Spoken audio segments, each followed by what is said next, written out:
Praise the lord. దేవుని నామానికి మహిమ కలుగునుగాక. ప్రభువైన యేసుక్రీస్తు వారి పరిశుద్ధ నామములో మీ అందరికీ నా వందనాలండి. కొద్ది నిమిషాలు దేవుని వాక్యాన్ని చదువుకుందాం. సామెతల గ్రంథము 20వ అధ్యాయము 1వ వచనం నుండి చదువుకుందాం.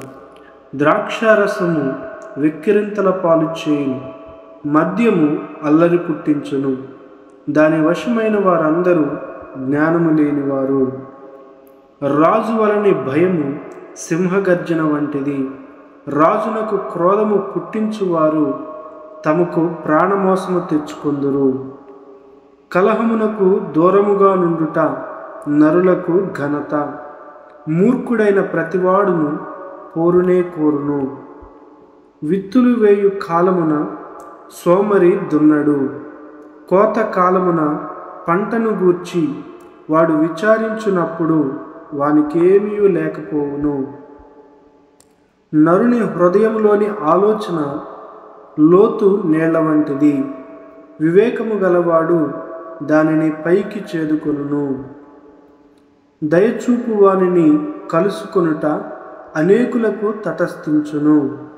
నమ్ముకొనదగిన వాడు ఎవరికి కనబడును. యథార్థవర్తనుడగు నీతిమంతుని పిల్లలు వాని తదనంతరము ధన్యులగుదురు. న్యాయ సింహాసనాసీనుడైన రాజు తన కన్నులతో చెడుతనమంతయు చెదరగొట్టును. నా హృదయమును శుద్ధపరచుకొని ఉన్నాను, పాపము పోగొట్టుకొని పవిత్రుడనైతుననుకొనదగిన వాడెవడు. వేరు తూనీక రాళ్ళు, వేరు కుంచములు, ఈ రెండును యెహోవాకు హేయములు. బాలుడు సైతము తన నడవడి శుద్ధమైనదో కాదో, యథార్థమైనదో కాదో తన చేష్టల వలన తెలియజేయును. వినగల చెవి, చూడగల కన్ను, ఈ రెండును యెహోవా కలుగజేసినవే. లేమికి భయపడి నిద్రయందు ఆసక్తి విడువుము. నీవు మేల్కొని ఉండిన ఎడల ఆహారము తిని తృప్తి పొందుదువు. కొనువాడు జబ్బుది అనును, ఆవలికి వెళ్ళి దానిని మెచ్చుకొనును. బంగారును విస్తారమైన ముత్యములను కలవు. తెలివి నుచ్చరించు పెదవులు అమూల్యమైన సొత్తు. అన్యుని కొరకు పోటబడిన వాని వస్త్రమును పుచ్చుకొనుము, పరుల కొరకు వానినే కుదవ పెట్టించుము. మోసము చేసి తెచ్చుకున్న ఆహారము మనుషులకు బహు ఇంపుగా ఉండును, పిమ్మట వాని నోరు మంటితో నింపబడును. ఉద్దేశములు ఆలోచన చేత స్థిరపరచబడును. వివేకము గల నాయకుడవై యుద్ధము చేయుము. కొండెగాడై తిరుగులాడువాడు పరుల గుట్టు బయటపెట్టును, కావున వదరబోతుల జోలికి పోకుము. తన తండ్రినైనను తల్లినైనను దూషించు వాని దీపము కారు చీకటిలో ఆరిపోవును.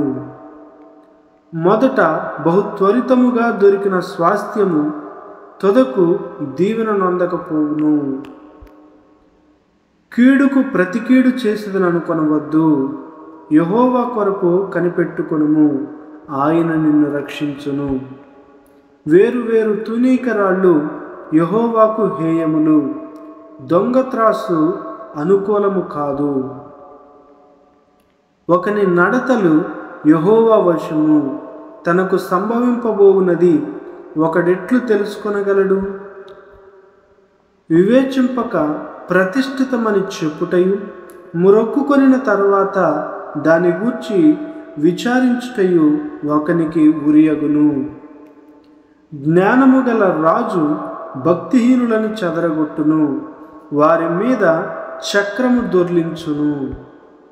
నరుని ఆత్మ యెహోవా పెట్టిన దీపము, అది అంతరంగములన్నీ శోధించును. కృపాసత్యములు రాజును కాపాడును. కృప వలన అతడు తన సింహాసనమును స్థిరపరుచుకొనును. యవనస్తుల బలము వారికి అలంకారము, తలనెరుపు వృద్ధులకు సౌందర్యము. గాయములు చేయు దెబ్బలు అంతరంగములలో చొచ్చి చెడుతనమును తొలగించును. దేవుడు తన పరిశుద్ధ వాక్యమును దీవించి ఆశీర్వదించునుగాక. ఆమేన్.